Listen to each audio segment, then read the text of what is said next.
안녕하세요. 구로구 근로자복지센터 2020년 상반기 시민노동법률학교 해고 대응 비정규직 보호 강의를 맡은 조영훈 노무사입니다. 반갑습니다.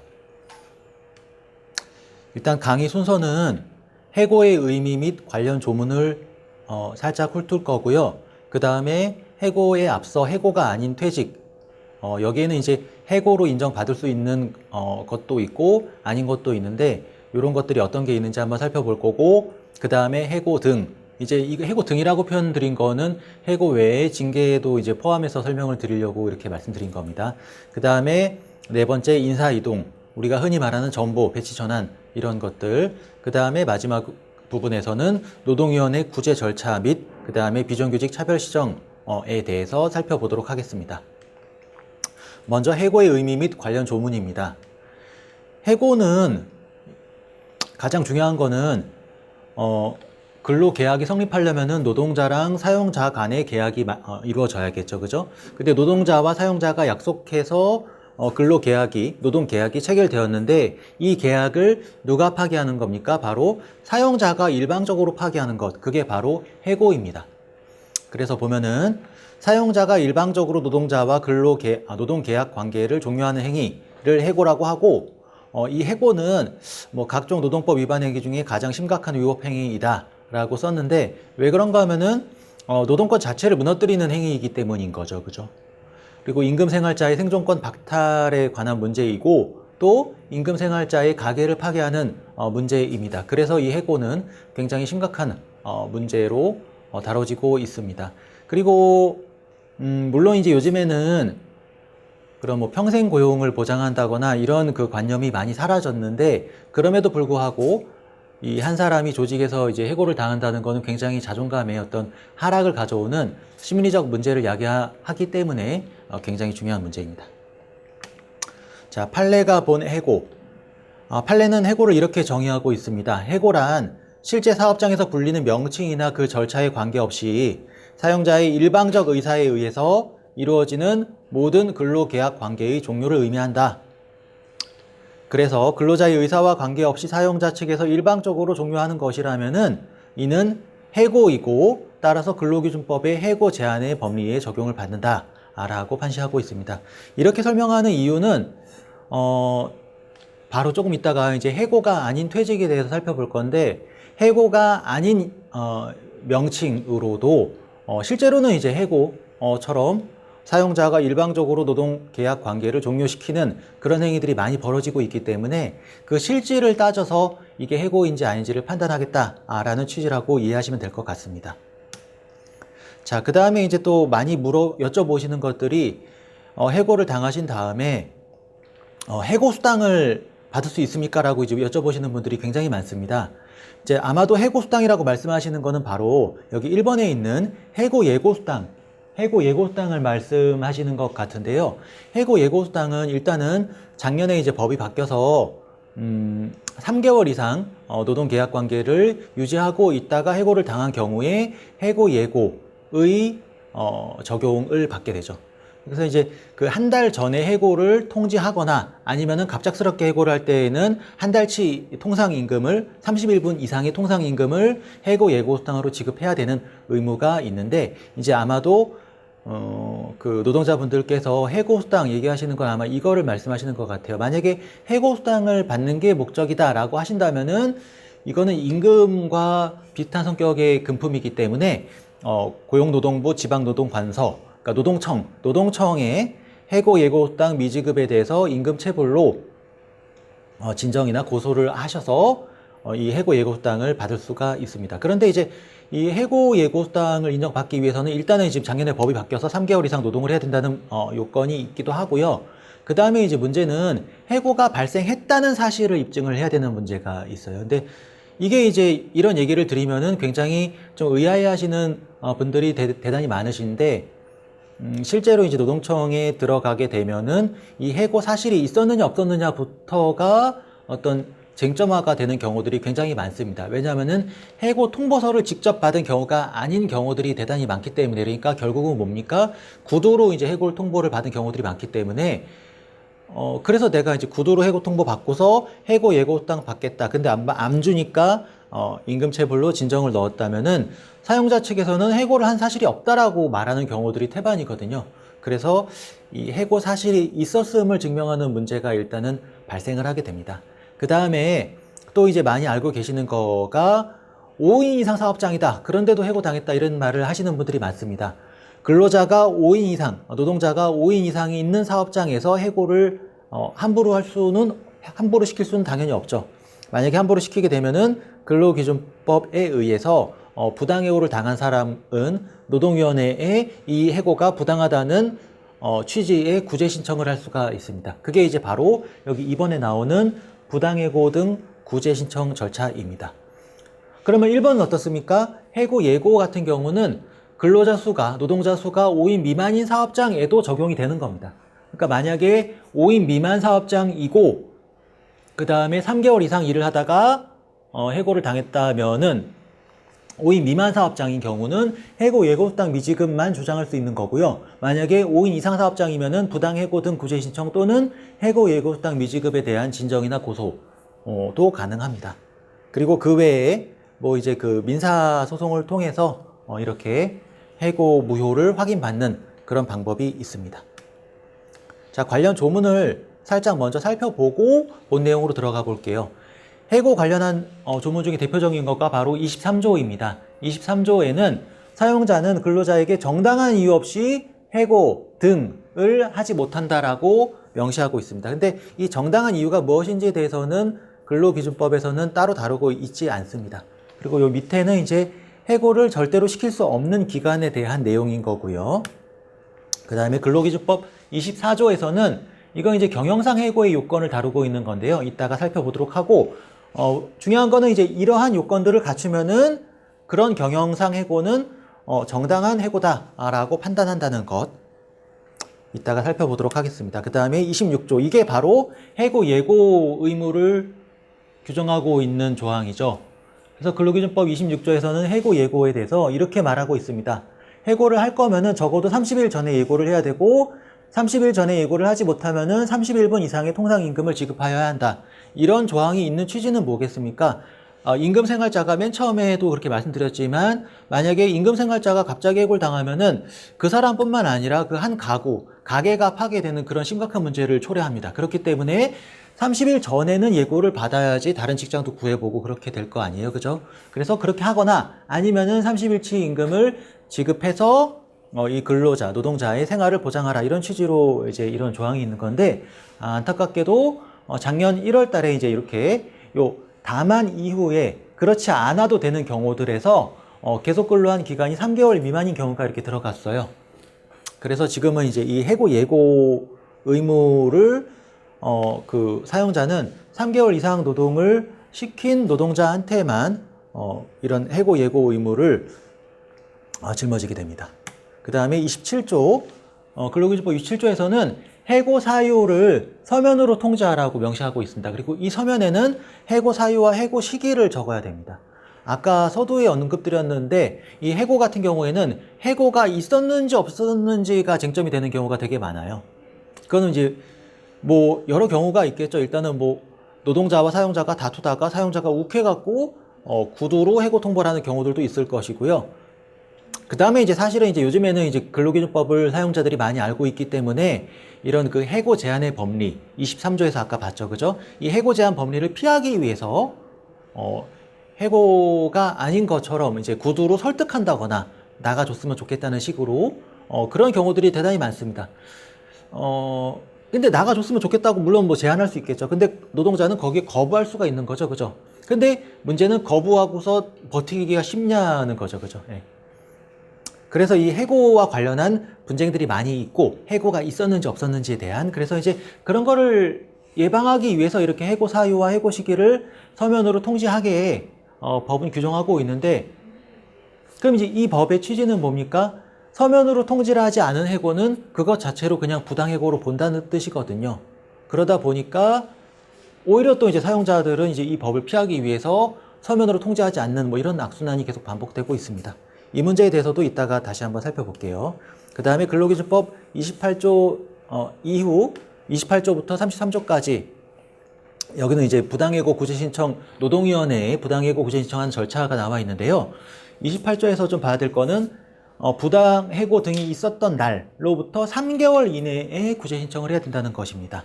3개월 이내에 하지 않으면은 제척기간이 도과했다라고 해서 노동위원회에서 이 사건, 구제 신청 사건을 받아주질 않습니다. 그래서 요 3개월 이내에 해야 된다는 것들을 명심하시기 바라고요.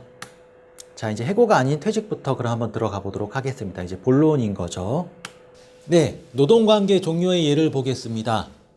제가 이렇게 색깔을 입혔는데요. 색깔을 입힌 데에는 이 세 가지 색깔별로 이제 구별된다는 의미로 한번 색깔을 입혀봤고요. 사직하고 해고하고 그 다음에 나머지 것들, 이렇게 노동관계가 종료되는 예는 크게 보면 이렇게 세 가지가 있습니다. 그래서 해고는 아까 맨 처음에 살펴본 것처럼 노동자와 사용자 간의 계약을 노동자가 아니라 사용자가 일방적으로 종료하는 것, 그게 이제 해고이죠. 그렇다면 반대 개념인 사직은 반대로 이 노동자와 사용자 간의 계약을 노동자가 일방적으로 파기하는 겁니다. 나 그만둘래. 이게 사직인 거고, 해고는 나가. 이게 이제 해고인 거죠. 나머지 것들은 뭡니까? 뭐 일종의 뭐 합의라든가 아니면은 뭐 어떤 불가분의 그런 사유에 의해 갖고 벌어지는 노동관계 종료를 말하는 거죠. 뭐 합의해지. 양 당사자가 합의해 갖고 끝내는 것. 그 다음에 정년이나 근로계약 기간 같은 경우도 어쨌든 양 당사자가 처음에 계약을 체결할 때에 합의한 것들인 거잖아요. 그래서 이제 이런 기간에 도래한 경우, 이런 경우에는 양 당사자의 뜻이 일치해 갖고 끝나는 거죠, 관계가. 물론 이제 근로계약 기간 종료나 노동계약 기간 종료나 정년에 도달한 경우에는 여기 나오지만 그 갱신 기대권이라든가 아니면 뭐 정년 도과 이후에 촉탁직 전환 기대권이라든가 이런 노동자가 어떤 본인의 계약이 촉탁직이든 무기계약이든 아니면은 뭐 똑같은 동일한 형태의 계약으로 갱신될 거라는 기대권이 정당하게 형성된 경우에는 이 기대권 침해에 대해서 부당해고와 비슷한 법리로 구제를 받을 수 있는 길이 있습니다. 근데 이제 이런 경우는 흔치는 않은 경우고요. 그래서 이렇게 크게 보면 세 가지로 노동관계 종료의 예를 살펴볼 수가 있습니다. 그렇다면 이제 우리가 흔히 하는 말이 바로 권고사직인데요. 그러니까 권고사직이라는 말을 많이 쓰고 있고 실제로 많이 이루어지고 있기 때문에 권고사직이라는 말을 많이 쓰는 거죠. 권고사직은 그러면 해고일까요? 사직일까요? 이게 굉장히 지금 권고사직이라는 용어 자체가 해고와 유사하게 지금 사용이 많이 되고 있습니다. 근데 권고사직도 사직인 거죠. 그러니까 이거는 사직에 해당되는 겁니다. 권고사직은 말 그대로 사용자가 권한 겁니다. 노동자한테 나가줬으면 좋겠다라고 권했을 뿐인 거다 이거죠. 그러니까 이게 사실은 이런 얘기 하는 거가 저도 되게 좀 우습다는 생각이 드는데 그거 이제 아까도 얘기 드린 것처럼 버티기가 어려운데도 불구하고 그런 권고를 이제 인정을 하는 거예요. 권고를 인정하고 노동자가 오케이 나가겠다 하면은 그게 권고사직입니다. 그러면은 이거는 노동자가 응한 거기 때문에 응해서 자기 스스로 결정한 거기 때문에 사직으로 보는 겁니다. 그러면 이건 사직이기 때문에 이게 뭐 부당해고를 당했다, 부당해고 구제 신청을 한다거나 해고 예고 의무를 사용자가 준수하지 않았으니까 해고 예고상 달라라고 주장할 수가 없게 되는 겁니다. 그냥 사직인 거니까 그런 거죠. 자, 근데 이제 실제로는 이제 권고사직이라는 말을 우리가 많이 쓰고 있고 해고와 유사한 말로 쓰고 있는 이유는 실제로 이런 일이 많이 일어나고 있기 때문인데요. 예를 들면 이제 사직서를 작성하라고 강요하는 경우들이 대단히 많습니다. 이제 원칙적인 얘기를 드릴 수밖에 없는데 사직서 작성을 강요하는 경우에는 쓰지 마세요라는 말밖에는 못 드리는 거예요. 상담을 하는 노무사 입장에서는. 왜 그런가 하면은 물론 이런 만약에 이제 의사표시가 사직서를 쓴 의사표시가 그게 이제 뭐 무효나 만약에 취소라고 주장을 하려면은 어떤 사용자의 사직서 작성에 대한 어떤 사기나 아니면은 뭐 강박 협박에 의해 갖고 사직서를 쓴 거다라고 인정을 받는다면은 그 사직서가 그 사직의 의사표시 자체가 무효나 취소가 되어서 사직서 작성한 것이 없어지고 부당해고를 이제 주장해 볼 수가 있게 되는데요. 근데 이제 그렇게 인정받기는 대단히 어렵다는 거죠.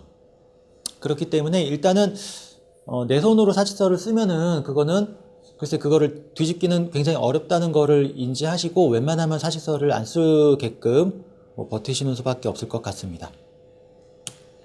그 다음에 당연면직, 뭐 회사의 취업규칙 등에서 뭐 형사상 금고 이상의 형을 선고받은 자, 대기 발령을 받은 후 뭐 몇 개월이 지나도록 업무를 부여받지 못한 자 등에 대해서 이런 사유 발생을 하게 된 자, 이런 어떤 사유의 발생을 이른바 당연면직 사유로 정해놓는 경우들이 있습니다. 근데 이제 이런 당연면직 사유에 해당한다는 것만으로 정당하게 이게 이제 자동 퇴직 처리가 되는 것은 아니고 이 역시 노동자의 의사에 반해서 이런 당연면직 절차가 이루어졌다면은 해고라고 주장해 볼 수가 있습니다. 그러니까 이제 원칙적인 얘기는 맨 처음에도 그 판례가 본 해고에 대해서 얘기를 드렸었지만 원칙적인 얘기는 그 노동자의 의사에 반해서 이루어지는 노동관계 종료는 해고인 겁니다. 그 다음에 채용내정 취소와 시용. 채용내정 취소는 채용내정이라는 거는 이제 입사를 하기로 이제 사용자랑 노동자랑 계약이 체결된 거죠. 그래서 이제 뭐 한 달 뒤부터 출근을 하기로 했다는 거, 이런 상태인 거죠. 그죠? 그런데 갑자기 취소를 당한 경우들이 종종 있는데 이런 경우에도 해고와 유사하게 정당한 이유가 없이 만약에 정식 채용을 거부한다면은 부당해고라고 보고 있습니다. 그 다음에 시용, 우리가 흔히 이제 수습이라고 이제 많이 말을 하고 있죠. 그리고 수습 뭐 1년 이상 근로계약을 예정한 경우에는 수습 노동자한테는 뭐 최저임금의 90%만 줘도 된다. 이런 거를 이제 많이 사용자들이 주장을 하고 있고 그렇게 지금 인정을 받고 있는데 그래서 이제 수습 같은 경우에 많이 쓰이고 있습니다. 실무에서. 근데 일단은 중요한 거는 뭐 3개월의 수습기간, 시용기간은 이것 자체가 근로계약 기간을 설정한 그 기간제 근로라고 볼 수는 없는 겁니다. 시용, 수습은 말 그대로 노동자의 업무 적격성이라든가 아니면은 뭐 성실성이라든가 이런 것들을 확인하기 위한 절차에 불과하기 때문에 시용 3개월, 수습 3개월이 근로계약 기간을 미리 정한 거다. 그래서 기간이 종료했기 때문에 기간 만료로 너는 퇴사다. 이런 주장을 할 수는 없는 겁니다. 그럼 뭡니까? 이제 수습으로 노동자와 한번 발을 맞춰봤는데 나름대로 회사에서 업무 평가를 했더니 본채용을 하기에는 좀 부족하다. 그래서 이제 만약에 이 본채용을 거부하면은 그거는 해고가 되는 거죠. 물론 이제 판례는 시용의 특성상 보통의 해고 사유보다 다소 넓게 그 정당성을 인정해 주고 있습니다. 아무튼 만약에 수습 기간 동안 수습을 마치고 본채용이 거부되었다면은 해고를 주장해 볼 수는 있습니다.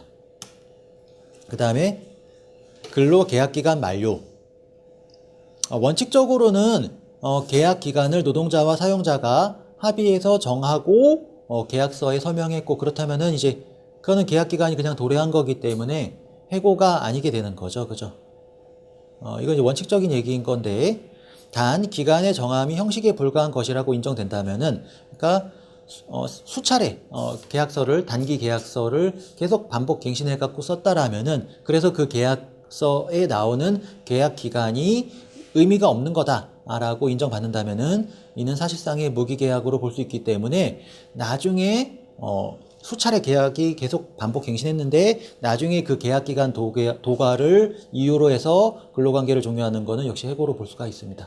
근데 이제 이렇게까지 인정받는 경우는 흔치는 않고요. 다만 이제 이런 경우들은 아주 가끔씩은 이제 그 인정을 받는 편인데 노동계약 기간의 정함 자체는 인정을 하되 그러니까 그 계약을 정한 것 자체는 인정을 하는 겁니다. 그런데 갱신을 기대할 만한 충분한 기대권이 존재한다 노동자한테 이런 경우에는 일단은 그 기대권을 인정을 해주고 기대권이 있다는 전제하에서 사용자가 그럼에도 불구하고 이 노동자와 갱신을 거절할 만한 합리적인 이유가 있다면은 그러한 계약 만료는 부당해고가 아니게 되는 거고 만약에 갱신을 거절할 합리적 이유가 없는데도 불구하고 계약 만료를 이유로 들면서 근로계약 관계를 종료한다면은 그것은 해고로 볼 수가 있습니다. 근데 이제 이것도 굉장히 좀 예외적으로 인정을 하는 권리인 거고요. 말 자체가 이제 기대권이잖아요. 기대권. 그러니까 다른 동료들은 다 계약이 다 연장이 되었다. 갱신이 되었다. 근데 당연히 그러니까 나도 갱신이 될 거라는 기대권이 형성될 수가 있는 거죠. 이렇게 노동자한테 노동자한테 형성된 그 기대권이 만약에 침해됐다면은 그거를 이제 그 부당해고와 유사한 논리로 보게 되는 거고요. 다만 이제 이거는 이제 갱신 기대권이 있다는 것 자체를 노동자 측에서 증명을 해내야 됩니다. 그러니까 다른 근로자들이 다 반복 갱신되고 있고 나도 반복 갱신돼 왔다. 뭐 이런 사정들. 그다음에 또 뭐 근로계약서에도 뭐 업무 태도라든가 뭐 징계 여부라든가 성실도 등을 따져서 계약을 갱신한다라는 그런 규정이 있는 사정 같은 거, 이런 여러 사정들을 종합적으로 고려해 갖고 갱신 기대권이 있다라고 주장을 하고 그 주장이 받아들여져야지, 그렇다면은 사용자가 갱신 거절을 할 이유가 있는지 없는지를 따지게 되는 거고, 만약에 이게 없다면은, 그러니까 이 사람이 내가 갱신될 거라는 그런 그 기대권이 있다라고 인정받지 못한다면 이건 따지지도 않는 거죠. 그리고 만약에 이게 있다, 갱신 기대권이 있다고 한다면은 갱신을 거절할 합리적인 이유에 대한 증명은 사용자 측에서 또 해야 됩니다. 자, 그럼 이제 갱신 기대권이 어떻게 인정되냐? 일단은 일단은 노동자가 종사하는 사업이 계속되고 있다. 이런 것도 이제 하나의 기준이 되는 거고요. 그 다음에 계약 갱신과 관련된 내부의 기준, 절차 등의 존재. 이런 절차나 기준은 근로계약서나 취업규칙, 단체협약 등에 이제 나와 있는 경우들이 있어요. 그럼 이제 그런 기준, 절차가 있는 조문을 찾아서 주장을 해야 되는 거죠. 그 다음에 계약 갱신을 전제로 한 인사규정, 그러니까 취업규칙 같은 거의 존재. 그 다음에 동종 노동자에 대한 계약 갱신의 관행, 그리고 이를 뒷받침하는 사용자의 언행. 웬만하면은 계약을 갱신해 줄 거야 라는 말을 했다, 사용자가.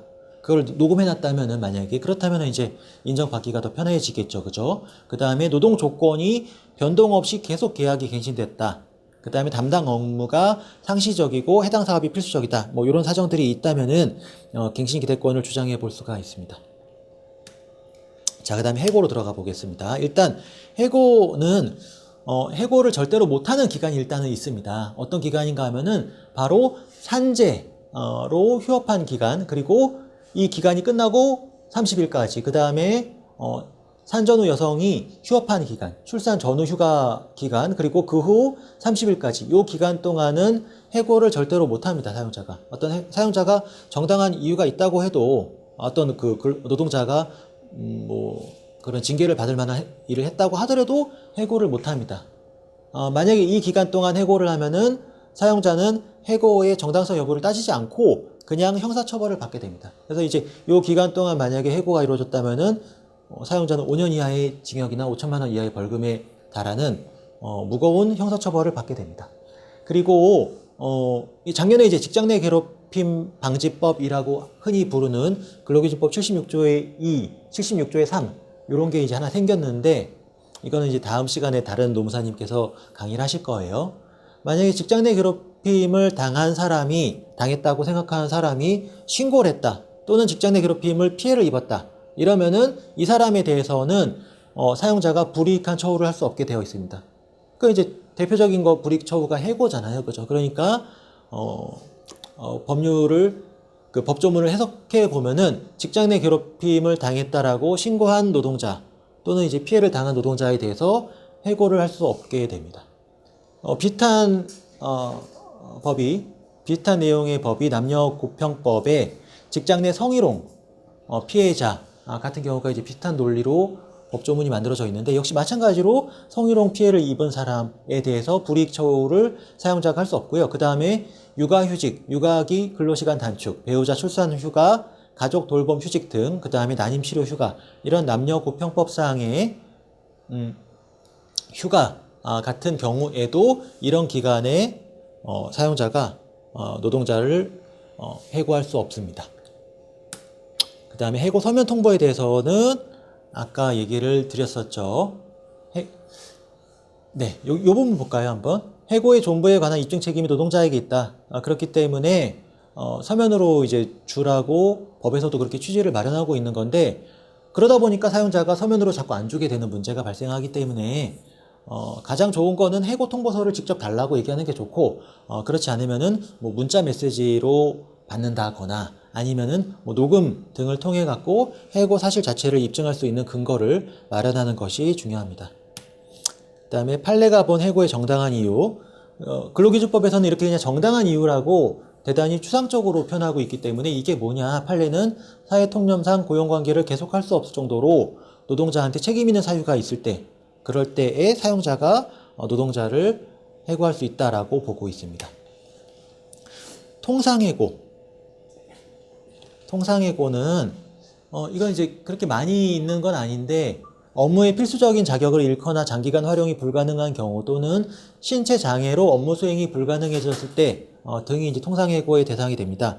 예를 들면은 만약에 택시 운전을 하시는 분께서 운전면허가 취소되었다, 그런 경우면은 해고가 가능하겠죠. 바로 이제 이런 경우에 해당된다고 얘기할 수 있겠죠, 그죠? 정당성 판단. 일단 절차 부분 보면은 통상해고는 원칙적으로 취업규칙 등의 징계 절차를 거치지 않아도 됩니다. 왜냐하면 이건 징계해고가 아니기 때문인 거죠. 그러나 취업규칙이나 뭐 단체협약 등에서 징계해고 절차가 아니라 그냥 해고 절차를 만약에 규정하고 있다면은, 그러면은 이것도 해고이기 때문에 이 절차 조항이 적용이 되는 거죠. 그러면은 만약에 취업규칙이나 단협에 해고 절차가 마련되어 있다면은 통상해고의 경우에도 이런 절차를 거쳐야지만 정당한 해고로 판단받을 수가 있습니다. 그 다음에 또 사유나 양정을 한번 볼까요? 취업규칙 등에서 통상해고의 대상으로 정해놓은 사유가 발생했다는 사실만으로 정당한 해고가 곧바로 되는 건 아니고, 그렇죠, 곧바로 되는 건 아니고, 업무 수행을 못할 기간이 짧다거나 다른 업무로 전환이 가능하다면은 정당성이 없다라고 판단받을 수가 있습니다. 그러니까 부당해고로 판단받을 수가 있다는 얘기입니다. 그 다음에 징계. 징계해고 외에 흔히 이제 뭐 경고, 감봉, 정직, 징계해고 이런 식으로 징계의 종류를 회사에서 마련해 두고 있죠. 그래서 이런 것들을 합쳐갖고 부당해고 등이라고 우리가 표현하는 겁니다. 자, 그러면 징계해고 등의 정당성 판단. 아까 앞에서 봤었던 해고 외에 뭐 감봉이나 정직도 다 여기 포함되는 건데요.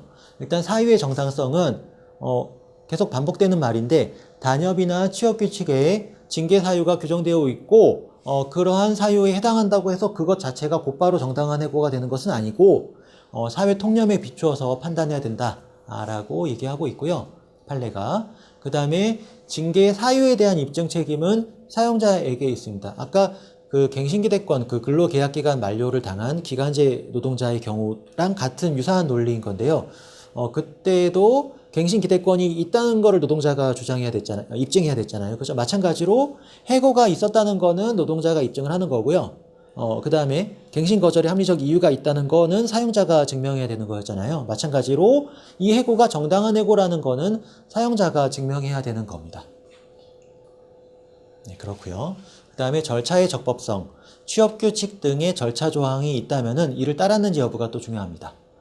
만약에 단체협약이 있는 사업장이라면은 단체협약에는 이 해고나 징계와 관련한 절차 조항이 아마 많이 구체적으로 있을 거예요. 그렇다면 이제 그런 구체적으로 나와 있는 뭐 소명기회 부여라든가 아니면은 징계위원 노사 동수 구성이라든가 등등 이런 조항들을 다 거쳐야지만 절차가 적법한 징계 또는 징계 해고가 되는 거겠죠. 만약에 사유가 정당하더라도 절차가 적법하지 못하면은 이거는 정당한 이유가 있는 해고가 아니게 판단을 받게 되는 겁니다. 그럼 부당해고로 판단을 받게 되는 거죠. 그 다음에 양정. 양정이라는 건 그런 겁니다. 그러니까 징계 사유에 비해서 과도한 양정인 경우, 만약에 뭐 무단 결근 하루를 했다. 그런데 제가 만약에 해고를 당했다면은 이거는 사회통념상 볼 때 좀 과도한 징계라고 판단이 될 가능성이 매우 높잖아요. 그죠? 이런 경우에는 양정이 적정하지 않다라고 판단을 하는 겁니다. 그래서 뭐 과거의 유사사건의 전례, 타 노동자와의 형평성, 피해 회복 정도, 과거 징계나 아니면 공로, 전적 등을 고려해서 양정이 적정한지를 따져보게 되고, 이 세 가지 중에서 한 가지라도 정당하거나 적법하지 않다면은 부당해고로 판단을 받습니다. 자, 구체적인 사유 몇 가지를 한번 예로 볼게요. 경력사칭. 경력사칭이나 학력사칭 같은 경우는 만약에 대원칙은 이런 건데요. 채용 당시에 회사가 그와 같은 허위 기재 사실을 알았더라면은 노동자를 고용하지 않았을 것이거나 적어도 동일 조건으로 고용하지 않았을 것으로 보이는 한 정당한 해고 사유가 됩니다. 다만 이제 최근에는 이런 이제 또 판례가 나왔었는데요. 대졸자가 고졸자로 학력을 낮춰 취업하는 하향식 학력 사칭은 징계 사유는 되지만 해고 사유로 보기에는 너무 과하다라는 판결이 나온 적도 있습니다. 그 다음에 아까 예를 들었던 무단결근, 이것도 사례를 한번 볼게요. 노동자가 91년 1월경에 5번 무단결근했다. 그 다음에 92년 3월경에 2번 무단결근했다. 그래서 1년 2개월 동안 합쳐서 7회의 무단결근을 한 것이라면은 이는 사회통념상 고용관계를 계속할 수 없을 정도로 상당한 기간 내에 7회 이상의 무단결근을 한 것이라고 볼 수 없다. 그러니까 아마도 이 회사에는 취업규칙에 7회의 무단결근을 하면 해고다, 뭐 이런 조항이 있었나 봐요. 근데 이 7회의 무단결근이라는 것이 굉장히 좀 오랜 기간 동안 발생한 거잖아요. 그죠? 그렇기 때문에 이건 해고가 또 안 된다라고 이제 판단한 예가 있습니다. 그 다음에 많이 물어보시는 것들 중에서 이제 이런 예가 있는데요. 부당한 인사 발령을 받았다. 부당 전보를 받았다. 그럼 여기에 응해야 되냐 말아야 되냐. 근데 이제 노동자분께서 이게 부당한 인사 발령이라고 생각하는 거는 그건 이제 노동자분의 판단인 거고 법적으로 판단을 받은 건 아닌 거잖아요. 그죠? 그렇기 때문에 내가 생각할 때는 이게 부당한 인사 발령이라고 느낄 수가 있겠지만 일단은 거기에 응하시고 그 다음에 이제 대응하시는 게 좀 좋을 것 같아요. 왜 그런가 하면은 부당한 인사 발령에는 응하지 않아도 됩니다. 그래도 정당하다는 판례가 있어요. 그러나 정당한 인사 발령에 응하지 않는 경우는 징계해고가 또 된다는 그런 판례가 있거든요. 그렇기 때문에 일단은 뭐 부당한 전보 명령을 받았다라고 한다면은 처음에는 거기에 응하시는 게 좀 좋지 않을까 생각됩니다.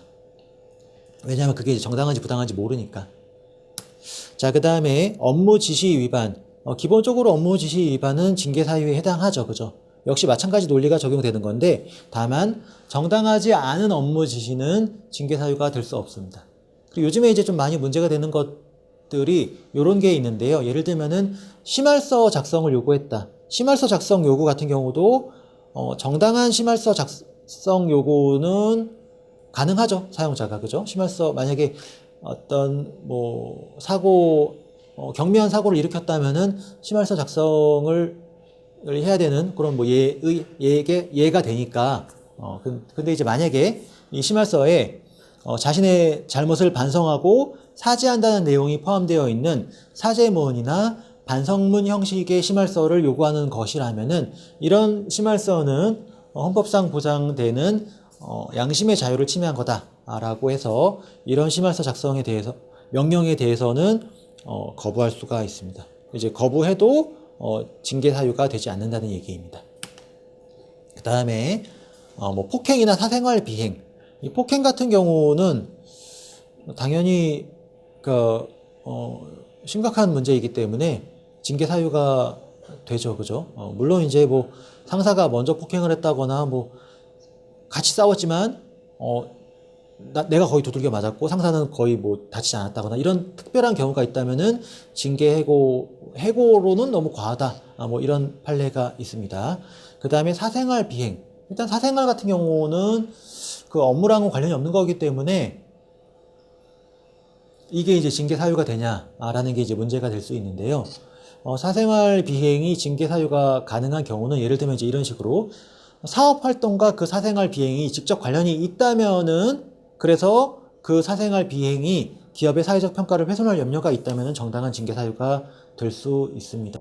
뭐 예를 들면은 이제 뭐 금융권, 은행 같은 곳에서 어떤 사람이 뭐 도박을 했다거나 금융권에서 일하는 사람이 사생활 상에서 그러니까 자기가 사적인 활동을 하는 과정에서 도박을 했다거나 이런 경우는 돈을 만지는 사람이 이제 도박을 하다 보면은 문제가 발생할 수 있잖아요. 그죠? 아니면은 뭐 학원에서 학생들을 가르치는 선생님이 이제 퇴근하고 나서 다른 곳에서 어떤 뭐 성 문제가 연루가 되었다거나 이런 경우에는 그 기업의 사회적 평가를 훼손할 염려가 있죠. 그런 경우에는 이제 징계 사유, 정당한 징계 사유로 인정받을 수가 있습니다. 그러니까 정당한 해고로 인정받을 수가 있습니다. 사용자 입장에서. 그 다음에 경영상 해고. 경영상 해고 우리가 흔히 정리해고라고 말하는 건데요. 아까 24조에서 이제 봤던 내용이 이런 겁니다. 일단 이 경영상 해고는 지금 좀 전에 봤던 징계해고인 경우에는 근로자한테, 노동자한테 규칙 사유가 있는 거죠. 그죠? 근데 경영상해고는 원칙적으로 노동자한테 규칙 사유가 없음에도 불구하고 사용자의 사정으로 이런 해고가 발생하는 거죠. 그죠? 그렇기 때문에 굉장히 엄격하게 좀 해석을 해야 된다고 보고 있고요. 자, 경영상해고가 그럼 정당하려면은 어떤 요건을 갖춰야 되냐? 일단 네 가지가 있습니다. 법에서 정한 거가. 첫 번째는 긴박한 경영상의 필요성이 있어야 됩니다. 예를 들면은 경영 악화를 방지하기 위한 양도 인수합병이라든가 아니면 매출액 감소 같은 것들을 사용자가 입증을 해야 됩니다. 뭐 재무제표를 통해서든 사용자가 입증을 해야 될 것이고, 그 다음에 해고 회피에 노력을 해야 됩니다. 사용자가 뭐 경영 방침을 개선한다거나 아니면 작업 방식을 합리화한다거나 신규 채용을 중단한다거나 뭐 일시 휴직을 시킨다거나 노동자들한테 이런 등등의 노력을 해야 됩니다. 이런 노력을 하지 않고 바로 그냥 해고부터 시키면은 부당해고로 인정을 받을 수 있어요.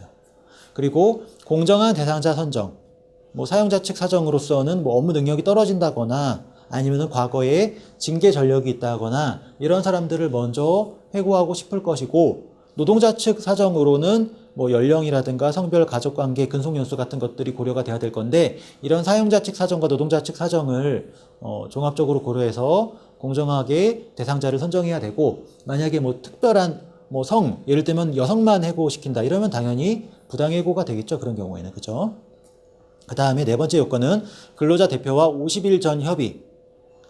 법원은 근데 이제 이게 50일 전부터 협의를 해서 정리해고, 경영상 해고를 해야 되는 건데, 법원은 이 근로자 대표와 50일 전 협의를 거치지 않았다고 해서 그 자체만으로 경영상 해고가 무효는 아니라고 해석하는 경향이 있습니다. 그래서 학계에서는 뭐 노동계에서도 대단히 많이 비판을 하고 있습니다.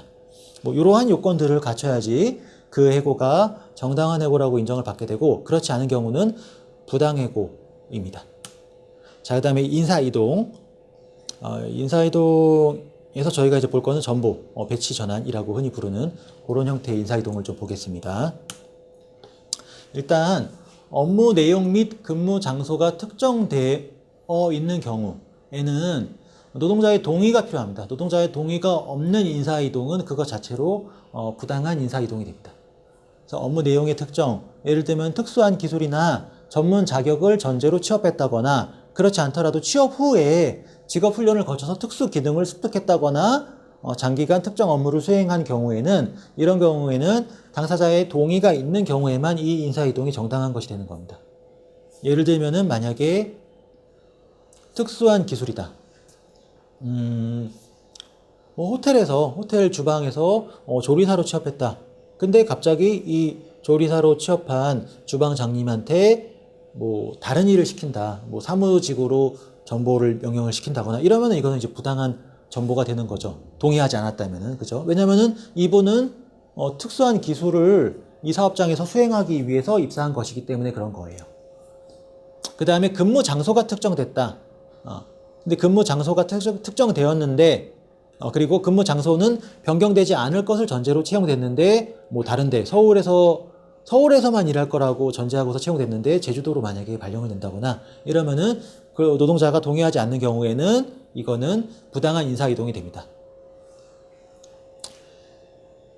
자, 그 다음에 업무 내용과 근무 장소가 특정되지 않은 경우에는 어떻게 판단하냐?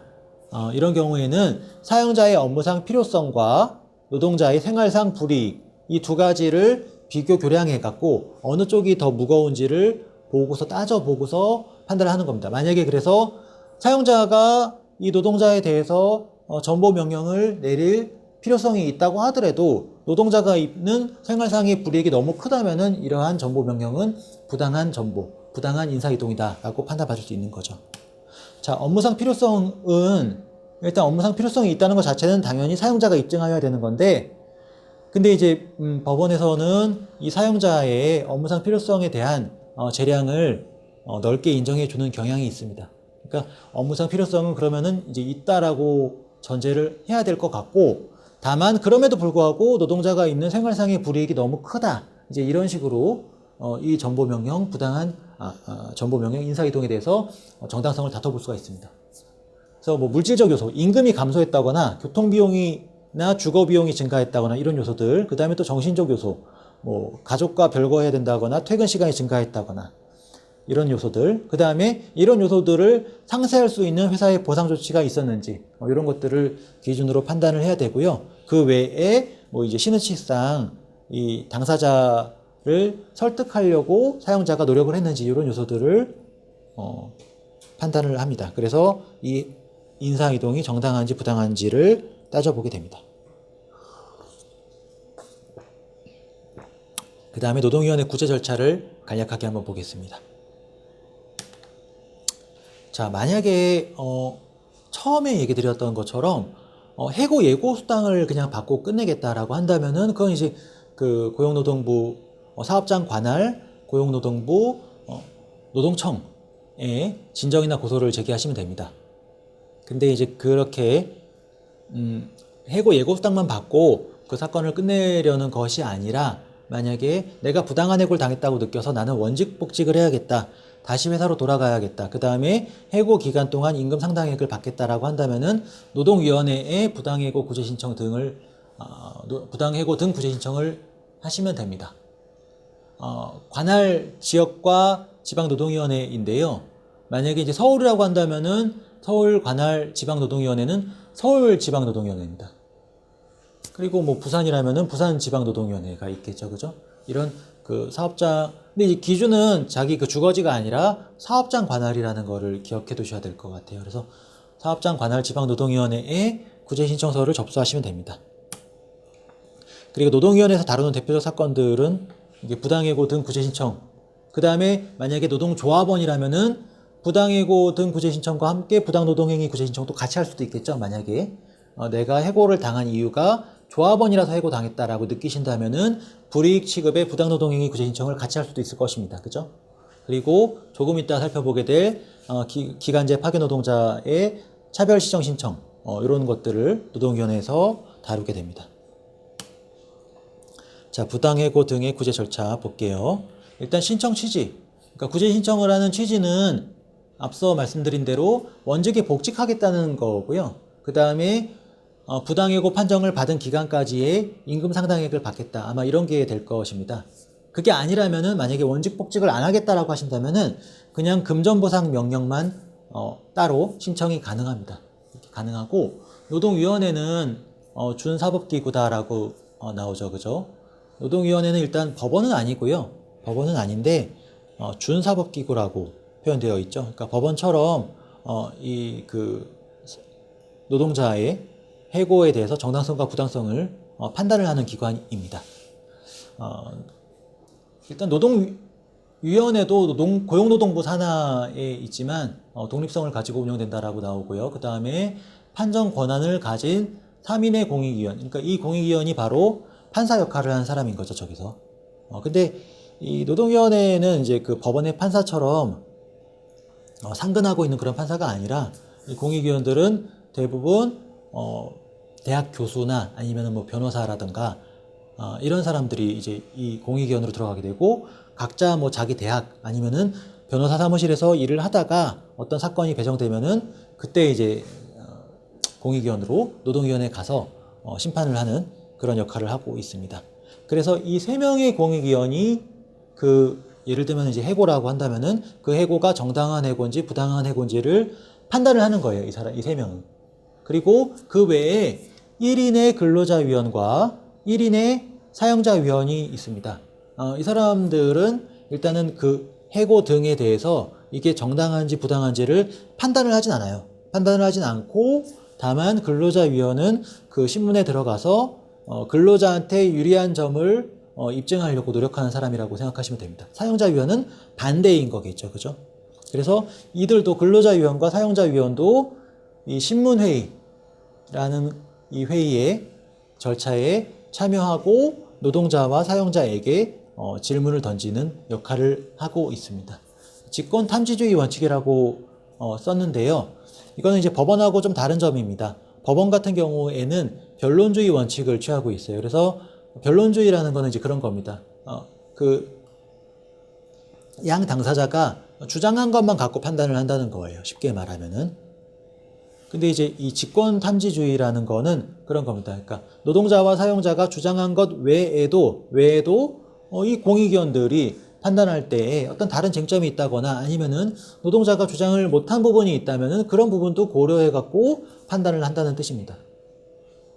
그 전에 일단은 이 신문회의에 들어가기에 앞서서 노동위원회에 근무하는 공무원 조사관님이 있습니다. 이 조사관님이 노동자와 사용자 측이 주고받는 서면 이유서와 답변서를 읽어보면서 조사관님이 전화로 조사를 하고 또 필요한 경우에는 출석을 시켜서 노동자 쪽이든 사용자 쪽이든 출석을 시켜서 더 조사를 하고 그 조사한 내용을 조서로 남겨놓죠. 네. 그런 식으로 조사를 직권으로 해서 이 해고 등의 정당성 여부를 판단을 하고 있습니다. 그 다음에 권리구제 대리인 제도라는 것이 노동위원회에 또 특별하게 있는데요. 이거는 월급이 250만 원 미만인 노동자의 경우에는 무료로 노무사나 변호사를 선임받을 수 있는 제도입니다. 근데 이제 처음에 구제 신청을 노동위원회에 먼저 하시고 그 다음에 이제 권리구제 대리인 제도를 이용하실 분은 그 다음에 신청을 하시는 거예요. 네, 그렇게 이해하시면 될 것 같고요. 이거 이제 뭐 월급 명세서라든가 이제 이런 것들을 첨부해 갖고 월급이 250만 원 미만인 저임금자라는 거를 입증하면은 가능합니다. 그 다음에 지방노동위원회의 판단에 대해서 만약에 이걸 받아들일 수 없다라고 생각할 수 있겠죠. 노동자든 사용자든. 그런 경우에는 중앙노동위원회에서 다시 한번 판단을 받아볼 수가 있습니다. 중앙노동위원회는 세종시에 있어요. 그래서 아까 맨 처음에 살펴봤던 그런 14곳인가요? 그 각 지역마다 흩어져 있는 지방노동위원회 사건들 중에서 그 지방노동위원회에서 다 끝나면 좋은데 만약에 끝나지 않았다면은 그리고 끝나지 않았다는 거는 한쪽에서 불복했다는 거겠죠. 그죠? 그러면은 중앙노동위원회에서 또 판단을 받아볼 수가 있고 만약에 중앙노동위원회 판단에 또 불복한다면은 중앙노동위원회 위원장을 상대로 해서 행정소송을 제기할 수 있습니다. 이거는 이제 중앙노동위원회가 판단을 잘못했다. 그렇기 때문에 이 중앙노동위원회에 대해서 소송을 제기하는 거겠죠. 그죠? 이렇게 할 수 있고요.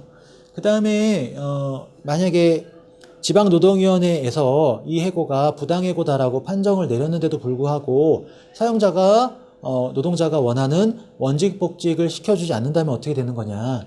그런 경우에는, 노동위원회가, 그 노동위원회 판정을 이행하지 않을 경우에는 한 번에 최대 2천만 원까지, 그러니까 만약에 해고라고 한다면은 500만 원에서 2천만 원까지예요.